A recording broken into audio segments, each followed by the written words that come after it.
Hello, tama yung nabasa mo sa title. Paano ka magkakaroon ng maraming recruits? So, dahil na-click mo tong video na to, so ito yung way para magkaroon ka ng maraming sales. Kasi, kapag naiintindihan mo na kapag marami kang recruits, madami talagang sales, madami kang commission. Dapat pa lang, sa una pa lang na pagtapak mo sa network marketing business or sa online marketing business, dapat na-realize mo na ang flow ng income is per commission base.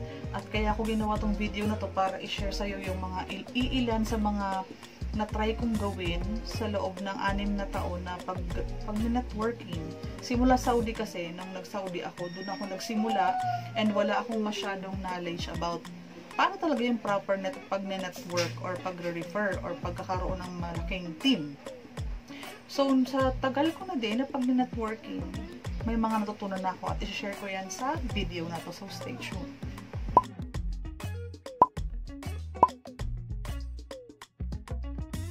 So, mag-start tayo. So, napansin ko na mayroong pagbabago sa algorithm ni Facebook. Dati kasi, kung madami akong post, madaming ako talagang recruits or madami akong inquiries. Pero habang tumatagal, kasi gusto na Facebook ngayon yata talaga is ma-promote yung pagbabayad sa Facebook ads. So, kung unang-una pa lang sa video na to, sa first part pa lang, gusto ko nang i-emphasize na isulat mo, magkaroon ka na ng oras kung paano ka dapat matuto gumawa ng Facebook ads. And ang kasunod niyan is ang pag-incorporate ng chatbot doon sa loob ng page mo. So, ang unang-una kasi niyan is para siyang funnel. Kung meron kang page about your business, pag nag-message sila doon sa send message, ilalagay ko dyan, sa send message, dapat ang una munang sasagot sa kanila is yung chatbot operated ng ManyChat. Okay? Yun is kahit tulog ka, may nag-explain about your business. So, meron siyang flow. So, ang una mong dapat matutunang gawin is gumawa ng page, gumawa ng chatbot, at gumawa ng Facebook ads. Ito kasi may bayad siya. And kapag nakuha mo yung flow, paano gumawa talaga ng magandang flow about the Facebook ads, magkakaroon ka ng leads, magkakaroon ka ng tamang traffic, magkakaroon ka ng tamang tao na mag-message sa'yo. Kasi meron siyang specific targeting. Kung ang gusto mong i-target is married, or gusto mong i-target is babae, gusto mong i-target is mahilig mag-online, mahilig mag-shopping, lahat yan. And pat kasama dyan yung edad, kasama dyan yung location, ipapakita ko sa inyo sa video na to. I-insert ko na lang para makita nyo. Bakit ko inuna ang advantage ng Facebook ads? Kasi ito na yung reality.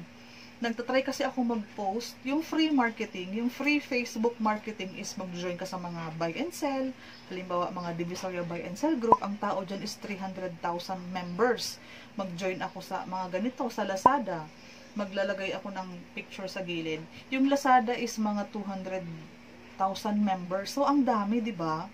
Pero alam mo, ang difficulties na na-experience ko doon sa free Facebook marketing, yung posting lang, wala nang masyadong nag-i-inquire or nag-message sa messenger ko. Which is nakakalungkot lang. And na-realize ko nga, yung sinasabi ko algorithm ni Facebook, na bago siya. Kasi ang gusto na ni Facebook ngayon is ma-promote nga, yung babayaran mo sila para i-promote nila yung ads. And para mangyari kasi yan, dapat humina yung inquiries mo doon sa free Facebook marketing, which is yung pagpo-post mo sa mga buy and sell group. So, yan ang difficulty na naramdaman ko talaga sa pag-networking ha.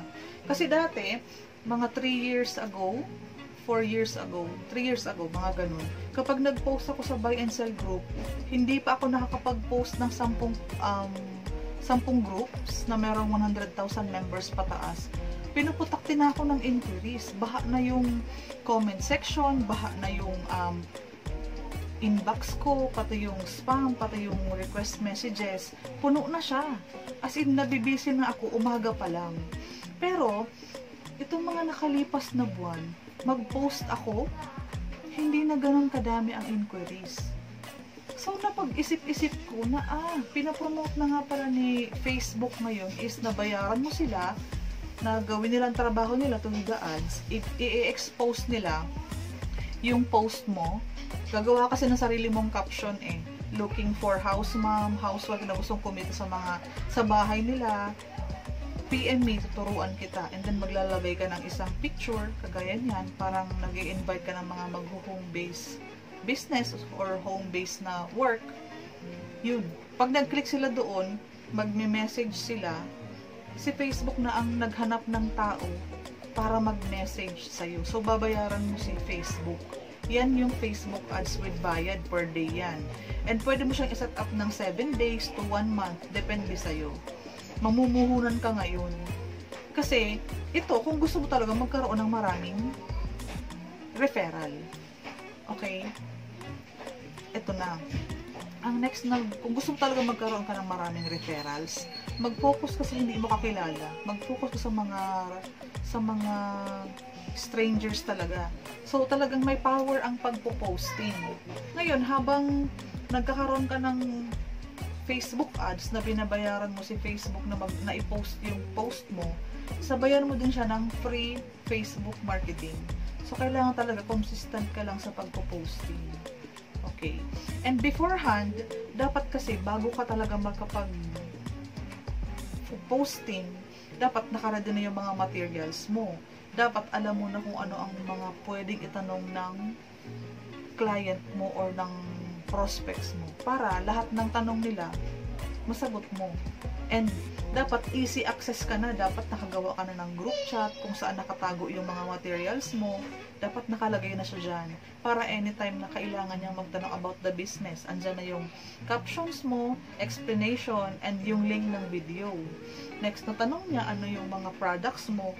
Dapat yung mga products mo is nasa isang notes na or nasa isang slide na. Isasend mo na lang. Pag nagtanong sa'yo, paano magkaroon ng income? Alam mo yung sagot. I-ready mo na yung voice recording or yung voice messaging. I-ready mo na siya para i-send mo na lang. Kasi you're expecting ng dagsa na inquiries. Okay?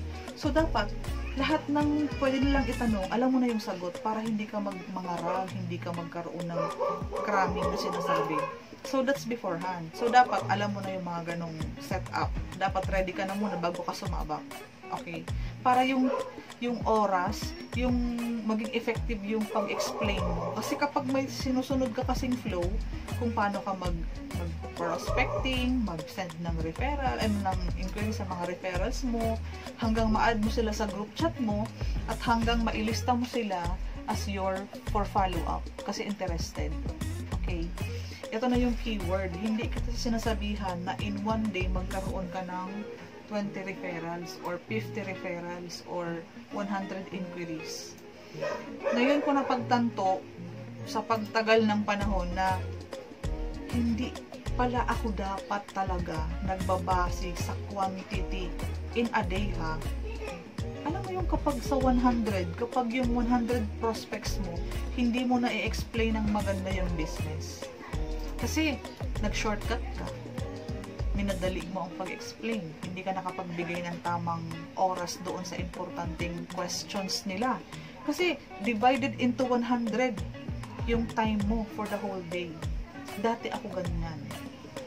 Ngarag ako, pasa lang ako ng pasa ng mga babasahin niya, video, na hindi ko man lang siya tinanong kung, "Ma'am, kamusta? Interested ka ba sa business?" Dapat, meron pala talaga tayong sinasabing ethical na pag-start. Unang-una, paano mo mai-introduce pa ang sarili mo kung ang kausap mo or ang inquiries mo is 100? Ito yung pinaka naging downfall ko talaga. Madaming inquiries, wala akong ibang ginawa kundi copy-paste. Pinasa yung about the company, about the product, about pag-payout, lahat ng information. Yun pala, hindi siya ang pinaka-effective way. Although, madaming inquiries for that day. Ngayon, kailangan mo siyang tabas-tabasin. Kailangan mo munang pumili kung sino ang kakausapin mo for the next 5 minutes at least. Para nag-sit-in ka sa isang messenger na may kausap kang ka-chat ka. Believe me, that's very effective. Kasi imagine mo 10 ang kausap mo. Tapos hindi ka naman focus. Iba, explain ka dito, explain ka dun. pasa ka ng pasa, nasayang kasi imbis ang interesado silang mag-join sa business mo, dahil doon sa hindi magandang approach, hindi sila nag-join. Ano sinasabi ko? Yung copy-paste, nagsabi siya how. Ang ginawa ko, Control V, Control V, Control V, copy-paste, copy-paste, send picture. At the end of the day, na-realize ko, napagod ako at walang naging outcome, wala akong naging referral dahil sa barubal na way na pag-i-explain. So, sayang yung maghapon, sayang yung posting ko, sayang yung pagod ko, sayang yung diba? So, ito yung ginawa kong formula na naging super effective naman siya. Let's promote conversation. Pero, kapag sa prospecting kasi, pipiliin mo na yung mga taong sa tingin mo posibleng mag-join, tingin mo posibleng mag-pay in, tingin mo posibleng magkaroon talaga ng interest na i-work out si business. So, ang sinasabi ko sa'yo, salain mo kung sino yung may internet, sino yung may laptop, sino makakapanood ng video, at sino ang mga nakadata. Kapag nakadata kasi, pwede mo siya i-control V muna, i-copy-paste mo, balikan mo siya mamaya. Polite mo naman i-explain. Pero ang gusto kong sabihin sa'yo is, i-focus mo itong may mga internet, kasi pwede yun mag-online business. I-focus mo munang kausapin yung makakapanood ng video. Kasi para hindi ka mapagod, kailangan mong ipasa ang link ng video para mapanood niya muna. Balikan po kita, may pinakausap lang ako na magbabayad ngayon sa Palawan. Ganun lang, may strategy lang na ganun. Kunyari, may kausap ka na may mag-i-inquire, pero ay magbabayad yung inquiry mo. Pero ang totoo, strategy lang yun na may magbabayad sa ni Ma'am Cindy. So, ganun. Okay. At dahil nga gusto mo magkaroon ng maraming prospects, ang mga inquiries mo, nagpo-profiling din yan. Tinitingnan din yan yung Facebook wall mo, yung Facebook account mo. So, before ka man mag-start sa networking, yung profiling ng Facebook account mo, pag tiningnan, impressive ba? Nakadami account ka ba? So, ako, ang ginagawa ko is, kung ano yung background ko, kung ano yung mga achievements ko dati, nakalagay talaga yan dyan sa profile ko. Online coach, 20th millionaire, 4th millionaire sa mga previous company, nagbibenta ko ng bahay. Parang, pinapasit ko sarili ko na pwede ako mapagkatiwalaan kahit sinasabing networking ang business ko. And ano ang makikita mo sa wall ko? Mga sales ng bahay and mga proof ng income. Para kapag kinausap nila ako, alam mo yun, kapag hindi pa man tayo nag-uusap or nag-research pa lang sila, may impression na akong naipakita. So, hindi ako na gumagawa ng mga dummy account na iba ang picture. So, presentable talaga siya. And meron akong mga latest uploaded about the business na ino-offer ko. Kasi, ito, na kumukuha ka ng trust ng tao na magiging kasama mo sa business mo. So, kailangan mong paghandaan ng mga bagay-bagay. Kailangan mong i-set yung mga tamang setup.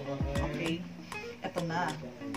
So, nakita mo na ang Facebook ng isang madam na feeling mo maganda yung house, maganda may car, or maganda yung, sa tingin mo, posible siyang kasi diba, kailangan maglabas ng pangpuhunan.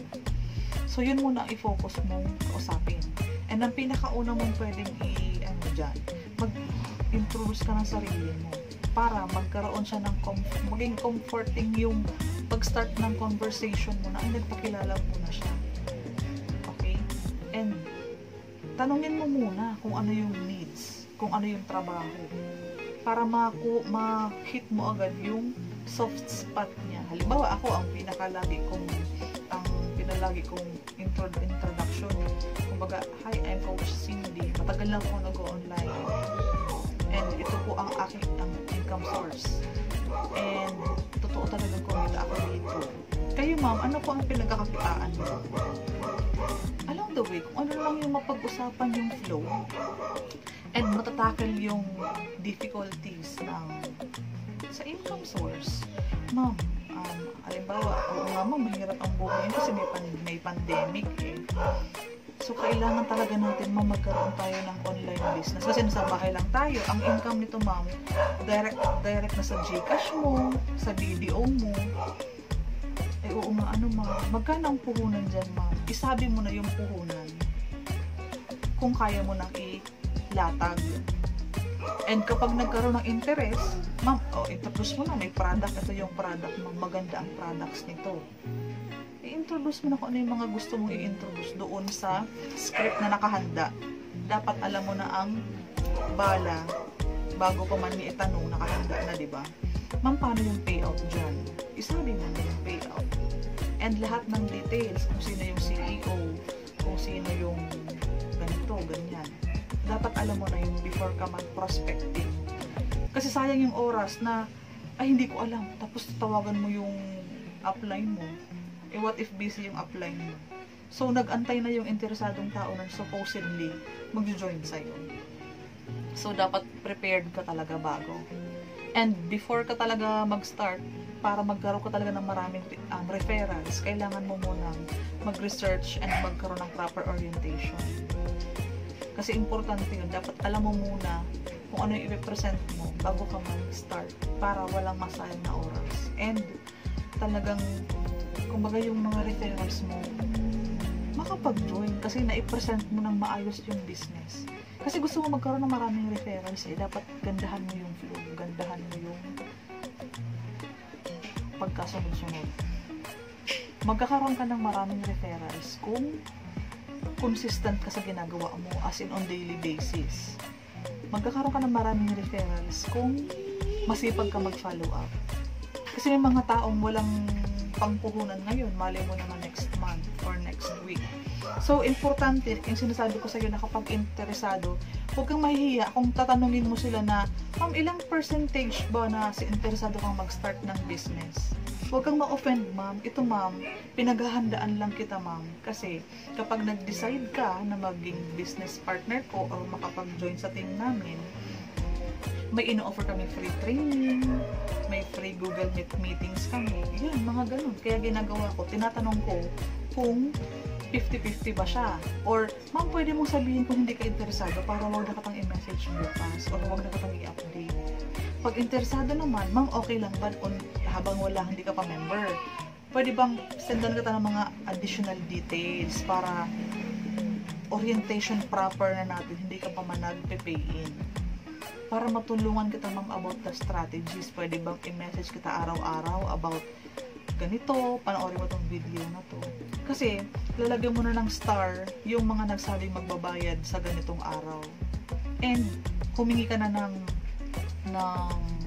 pahintulot na pwede mo silang i-PM on daily basis. Yeah. In that case, kapag nagawa natin ng magandang flow, pero talaga sinasabi ko sa iyo, magiging effective talaga to kapag ginawan mo talaga ng chance na matutunan mo yung paggawa ng Facebook ads, paggawa ng chatbot. Kasi doon mo sila maiipon sa loob ng page na yun na mayroong chatbot. Para mabilis sa iyo ang pag-follow up, pupunta ka lang sa page, pupunta ka lang sa inbox, yung mga nag-message doon mo sila kakausapin. And, ulitin ko, sabayan mo to ng pagpo-post pa din sa wall mo, pagpo-post sa mga buy and sell groups.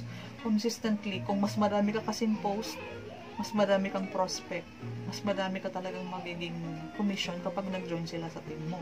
Lalo na kung binary yan. Lalo na kung malaki ang referral niyan. Lalo na kung may power of multiple accounts yan.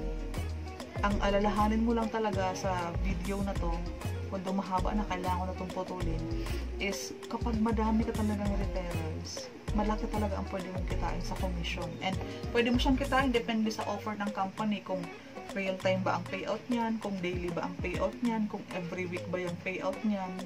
Diyan yung didepende. Pero ang pinaka income source talaga is kailangan kong ulitin sa iyo is through referrals. Kasi imposible naman na wala kang referral, nag-i-expect ka ng commission. Hindi ka pwedeng magkaroon ng benta kung hindi ka naman talaga nag-sales. Ganun lang siya kasimple. May magtatanong yan, ma'am, kikita ba ako kung wala akong invite? Siyempre hindi. Hindi tayo wait and earn. Hindi tayo nag-o-offer ng mga false hope na pag nag-join ka sa akin, kahit wala kang gawin, kikita ka. Walang ganon. Walang ganon. So, dapat maging very firm ka talaga pag sinabi mo, yun talaga ang Complan. Huwag kang magkaroon ng, huwag kang magsabi ng mga false hope na kapag nag-join sila, for the sake lang na gusto mo magkaroon ng commission kasi babalikan ka niya na, sabi mo, may income kahit walang invite. Kaya dapat, i-master mo yung Complan ng company yung kinabibilangan mo ngayon. Dapat alam mo yung pasikot-sikot, alam mo yung mga dapat alam mo. Dapat alam mo talaga. Para, babalik tayo sa pinaka-title ng video na to, kung paano ka magkakaroon ng maraming referrals. And, dagdagan mo ng strategies, dagdagan mo ng promos. Halimbawa, ako, for the whole month, kung sino dyan sa team ko, meron kaming promo LV bag sa lahat ng member ng team namin. Yan yung promo na sinasabi, pero optional yan. Ginagawa ko kasi yan para magkaroon ako ng maraming recruits or paano ko magkaroon ng maraming referrals. Kasi nag-offer ako ng business, di ba? What if nagustuhan niya na? What if nagustuhan niya pa yung free raffle promo ko na LV bag every month? Baka magmadali siyang mag-join sa team ko. Kasi nga, gusto ko magkaroon ng maraming referrals. Dinagdagan ko lang promo. Diba? Nagpapapromo po ako ng free load. Nag-o-offer po kami ng free training. Ba't ako nag-o-offer ng free training?